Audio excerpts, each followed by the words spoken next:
Hey nerds, welcome back to Read by a Redhead. If you're new here, I'm Martha Redhead, and today's video is to celebrate LGBTQ History Month. So the month of February is LGBTQ History Month, and I thought the best way to celebrate would be to highlight some queer historical fiction books that I personally have loved. The majority of these are YA. There is one that is definitely adult, there is one that is a graphic novel, and there's one that I honestly can't remember what genre it fits into, but the two books that I say, the one that's adult and the one that I can't remember the genre, I read both of those before I turned 18, so I definitely think they are still appropriate for a YA reader. There isn't really an order to the books. I could have put them in chronological order, but I didn't. So I'm just gonna dive straight in now and tell you about some really fun queer historical recs. So the first book, annoyingly, is quite hard to get a hold of in the UK, but trust me, it is worth it, and that is All Out, the no longer secret stories of queer teens throughout the ages. This is an anthology. It was edited by Saundra Mitchell, and it is so good. Now, this is the only book on this list that I haven't finished cover to cover, but I've read, I think, the first two, maybe three short stories in this anthology, and I absolutely loved them, and I think I may even use February to finally finish this. But yeah, as the subtitle tells you, it is basically short stories set throughout the whole of the ages featuring queer teens. But even more than that, they are all like retellings of fairy tales. And this is wonderful. The representation of different queer voices in this is fantastic. And like the fairy tale element is so cute and well done. I definitely remember reading a Red Riding Hood story that I absolutely loved. So yeah, I highly recommend this, especially if you're not super into like the deep realities of history, but you'd like a glimpse into it with some magical fairy tale elements. Following on from the anthology, we come to the graphic novel on this list, and that is The Prince and the Dressmaker by Jen Wang. Now, yes, this is full of post-it notes. I wrote an essay on this at university, so that's why it's full of my notes. Basically, this graphic novel really deals with gender expression. So it's set in 1800s Paris, and it follows the Prince Sebastian, who his parents are ready to like marry him off, get him a nice wife, all of that, and he is busy trying to hide his secret life from the world, because in the evenings he likes to put on dresses and wigs and go out as a woman. And this is beautiful. It is such a fantastic graphic novel, and the way the characters are shown and the way the gender is expressed throughout the imagery is fantastic. In fact, I'm going to show you one of the pages. I've tried to pick one that isn't spoilery, but is also beautiful, and one of my favourite illustrations from this book. So yeah, the illustrations in this book are absolutely beautiful. They really show the fluidity of the gender and also capture how the prince is a lot more comfortable when he is dressed the way he feels like he should be. So yeah, I highly recommend this, and as I say, it's also historical, so it is set in 1800s Paris. So the next book is actually a series, and it's middle grade. I completely forgot I had this on this list. So the next series on this queer historical recs list is The Murder Most Unladylike by Robin Stevens. Now, these books are set in the 1930s, and they follow Hazel and Daisy, who go to a British boarding school, and they form a detective society that initially solves things like the missing tie and whose hat's gone where, until Hazel stumbles across a dead body of a teacher.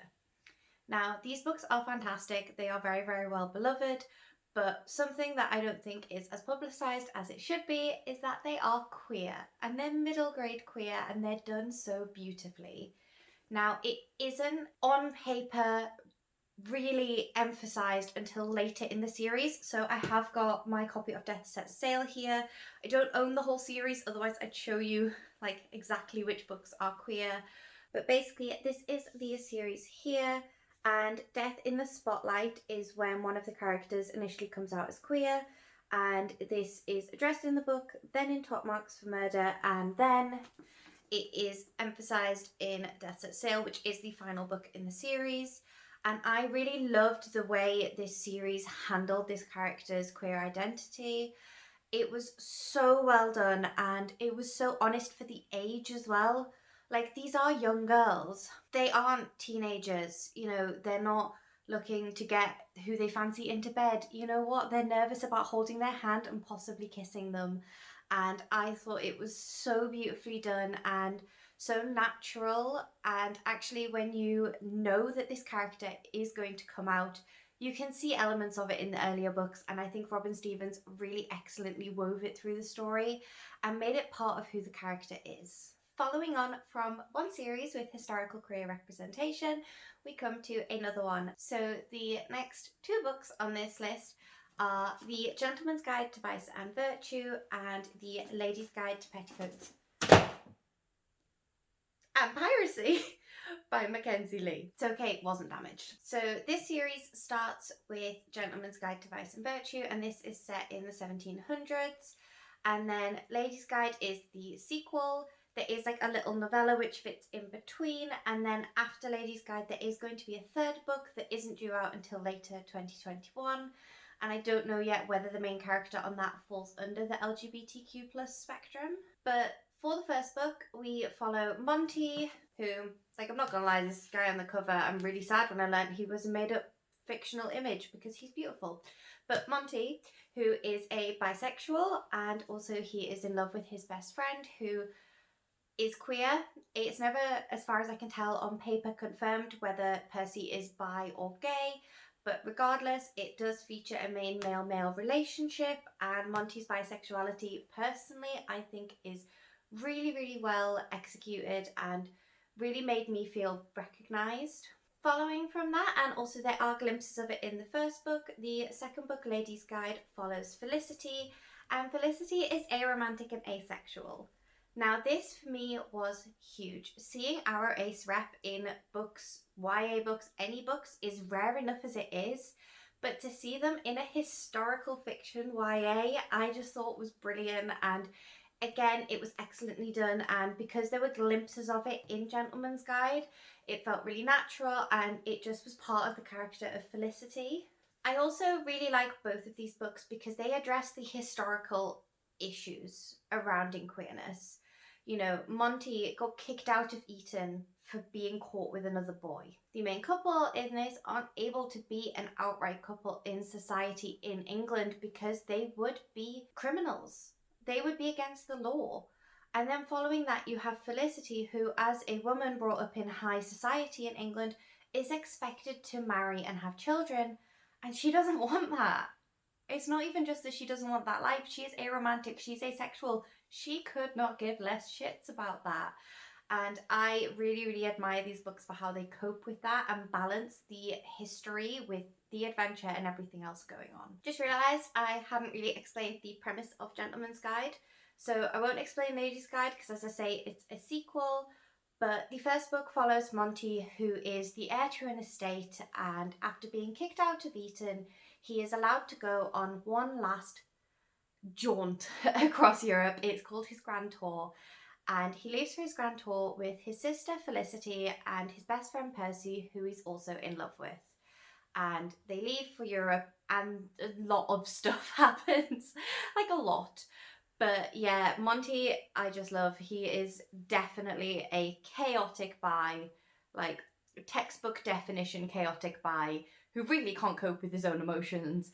And yeah, that is the essential premise of the first book. But as I say, I recommend picking this up, if nothing else, just for the queer rep within it. The next book on this list is also part of a series. However, it is kind of the first one, and the sequel is due out shortly. And that is Chain of Gold by Cassandra Clare. Now, Cassandra Clare has a lot of queer characters throughout her books, but I particularly wanted to put this one on this list because I wrote an essay about the queer rep within this book, and there were a lot of notes. So yeah, Chain of Gold is part of the wider Shadowhunters world, but this one is set in Edwardian London, and it follows the children of the characters from the Infernal Devices, and these kids are brought up not in a war, they're brought up in kind of boring Shadowhunter times, and then things happen. But the reason that I really class this as well done historical representation is because it's fantastic. So there's two characters in particular. There are actually more than this, there's quite a lot, and I think it made a lot of sense for these queer characters to find each other and kind of cling to each other in Edwardian times. But the two main characters in this that I really think were done excellently were Matthew and Anna. Now, Anna actually features in the short story Every Exquisite Thing, which deals with her first exploring her gender identity and her queerness, but it comes across excellently in Chain of Gold. And basically Anna is, I believe she is actually classed as genderqueer on like Cassandra Clare's official Shadowhunter wiki thing, but she floats between the genders. She looks bloody amazing in suits from all of the fan art I have seen, and she also fancies women and has a romantic relationship with a different female Shadowhunter. So that's Anna, and then you have Matthew, who is a bisexual mess. He is another chaotic bi, and we love chaotic bis in this house, maybe because I am one. But Matthew is brilliant, and like the person he looks up to is Oscar Wilde, you know, very prominent queer historical figure, and I just thought it was fantastic. And this book in particular really highlights how society wants to ostracize these people, but these people are able to weave themselves in and find their place in society, despite the fact society doesn't want them. So the next book on this Queer Historical Rex list is one I have owned for absolutely years, and I have never heard anyone else mention or talk about, and that is Wildthorn by Jane Eagland. Now, as far as I can remember, I picked this book up on a whim. I'm pretty sure it was like those 3 for £5 deals at the works, and I wanted cheap books, and this sounded vaguely interesting. So the premise of this book is that it follows 17-year-old Louisa, who wants to break free of her life as the daughter of a respectable doctor in Victorian London. She believes she's going to like stay with a family member, and instead she gets locked up in the asylum called Wildthorn Hall, and she's labelled a lunatic and is basically having her entire identity and person stripped away from her by this asylum. Now, I picked this up because it had asylum, and I find asylums fascinating. Like, they are horrible, horrible institutions that definitely belong in the past, and yeah, not good, but I've always found them really interesting and found stories about them fascinating, so I picked this up for that. I did not know that it is queer, and basically, without majorly spoiling it, Louisa falls in love with another girl within the asylum, and it is part of like the big redemption arc, and the happier moments of this book are about that relationship and about the love that these two girls share. And I remember reading this as a baby gay. I think I was 12, maybe 13 at a push. And I remember reading this and my parents being like, oh, what's it about? And I'd be like, oh, just about like an asylum and stuff. Never ever once mentioned that it was gay because, you know, I was out to myself, wasn't out to the world. But you can tell by how battered and old my copy is looking that I have absolutely loved this book. And I'm kind of tempted to reread it soon because I want to see if it still holds up as much now as it does to my memories. But I do really recommend it, especially if, like me, you have a little bit of an interest in asylums or the Victorian era. It's fascinating, but yeah, the queer relationship in this is really sweet, and it meant a lot to baby Martha, it really did. The next book on this list is actually the one that inspired me to put together this video, because not only is it LGBTQ History Month, but the start of February is also HIV and AIDS Awareness Week, and those two things happening at the same time instantly made me think of one of my favourite ever queer books, which is Two Boys Kissing by David Levithan. Now, David Levithan is a very well-known writer in queer YA. I've actually met him and done a couple of events with him at work. He is wonderful, he's such a nice guy. But this book is the first one of his books I ever read, and it has always stuck with me. I will never forget reading this book, and even thinking about parts of it gets me a bit choked up because it is so well written. So the premise of this book is not historical. It is set in modern era, And it basically follows two boys who are exes, and their friend has been beaten in a homophobic attack. And to raise awareness of that, they decide they're going to break the world record for the world's longest kiss. And it follows them and their thought process while they're having this kiss, and then it follows various people who are watching this kiss unfold online. Now, that's the basic premise, and you may be thinking, Martha, why is it on a historical Rex list? The reason is, not only is this book narrated by these different perspectives, but it also has an overarching narrator of the dead generation. So this book has snippets at the start of, I think, every chapter that are voiced with we, and we are the generation that died from the AIDS crisis. They're the generation that were beaten and were not able to live their true selves because of the time they were born in. So, for example, one of the earliest lines in this book is, let me find it. Here, it says, "We were the ones who were living, and then we were the ones who were dying. We sewed ourselves our threads width into your history. We were once like you, only our world wasn't like yours." And as you can tell, I get a bit choked up just thinking about this because, like, I've spoken a lot to my mum in particular about what it was like living through the HIV/AIDS crisis, and she had a lot of friends affected by it. You know, she lived in London, she has queer friends, and she has a lot of quite hard memories to do with that, and this book was kind of my earliest glimpse into that, and it was really heartbreaking, but at the same time really heartwarming to see that we are getting somewhere. You know, the world isn't perfectly accepting homophobia, biphobia, transphobia. These things still exist, and specifically trans, like, there are massive, massive issues with transphobia nowadays that need addressing and need sorting. But the glimpses in this book reminded me that it could still be a lot worse, and kind of made me feel a bit more comfortable in my own queerness, because I knew I wasn't that generation. That voice is not my voice, but that voice has influenced how we got to where we are now, and it's why I'm able to stand here filming a video to put on the internet talking about queer books, being a queer woman myself. Without like labouring this point too much, this book is wonderful and it really means a lot to me, and I think if you're looking for a really accessible queer historical book, and say you don't like history books, like you don't like historical fiction, give this one a go, because I tell you that narration, it can be quite harrowing, but it's so important. And speaking of the HIV and AIDS crisis, it brings me to the adult rec on this list, and that is Tales of the City by Armistead Maupin. Now, I do actually want to say this is the whole series that should be here, but I only own the first one in paperback, the rest I read by ebook. And basically this series is set in 1970s San Francisco, and it follows a basically found family, like a group of queer people who are either live or connected to this one house. Now, this book for me means a lot because it was actually recommended to me by my mum. As I say, she has a lot of connections to the HIV and AIDS crisis and remembers that really distinctly, and she absolutely adores these books and had been recommending them to me for a while.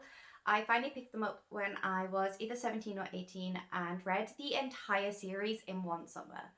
They are fantastic, and they don't just deal with the AIDS crisis, but they really show you what being queer in that time period was like. And I know 1970s doesn't seem that long ago, like it's 50 years ago. Most of our parents probably remember it, but it still matters and it's still really important. And I think learning that sort of history through books written by authors who lived it is a really accessible way of understanding queer past. And I really do love these books. As I say, they are adult, but from what I remember from reading them at 17, 18, there wasn't anything particularly more mature in them than there is in most YA books. And I would say that if you're comfortable reading like deeper topics in YA, you should be perfectly fine to jump into Tales of the City. And finally, we come to my very last book recommendation on this list, and that is The Miseducation of Cameron Post by Emily M. Danforth. This book is very, very well known. It's very, very well recognised, and there is very good reason for that. So Miseducation of Cameron Post is actually set in the 1990s, which I don't really want to class as historical fiction, considering I'm a 90s baby, but it is now historical fiction. We have to accept that. And also it does feature like flashbacks to when the main character was younger, so it does belong on this list. So essentially, Miseducation of Cameron Post is about a young girl called Cameron who is gay, and it's also about conversion therapy. And that's tough. Like, this is not an easy read. Do not go into this expecting a fun yomp. It is not. It is dark. But it is important. And also Cameron's story is so raw and authentic. So something that is in the blurb, it's not a spoiler, is the night that Cameron's parents die, her first feeling is relief.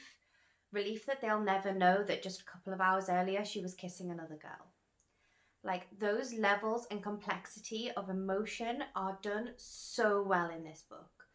Honestly, it is absolutely fantastic. This is really important. And like, you know, conversion therapy is predominantly illegal, but it doesn't mean it doesn't still happen. It doesn't mean there aren't religious schools that still try and convert people's sexuality. And it doesn't mean that there aren't places around the world where it is still completely legal and still goes ahead as normal. And it should never be normal. And I think reading this book is a really good way of understanding quite how harmful that could be. And it also is quite diverse because of the cast of characters who are at the conversion camp. And yeah, all in all, this is a fantastic book, and I really do highly recommend people read it. Again, it is classed as YA, but it is definitely more mature YA, definitely on the higher end just because of the themes and the way it talks about them. But I love this book, and I really do think that if you're wanting strong queer historical rep, but you're not ready to like jump all the way back to like 1800s, try the 1990s, but be prepared to cry a lot. So that's it. Those are kind of my top 10 historical LGBTQ plus recommendations. Please do let me know in the comments if there is one I have missed, or if there's a different one that you particularly love and think is fantastic. I would always like more queer rep on my shelves. But yeah, if you've made it to the end of this, thank you so much for watching. I really hope that this has been kind of like a helpful video, and you might consider picking up one of these books, because as I say, I have read and loved them all and think they are all brilliant. But that's everything from me right now. So as usual, please like, subscribe, as I say, comment and let me know any books I am missing from this list. And I will see you very, very soon for some more bookish content. Bye!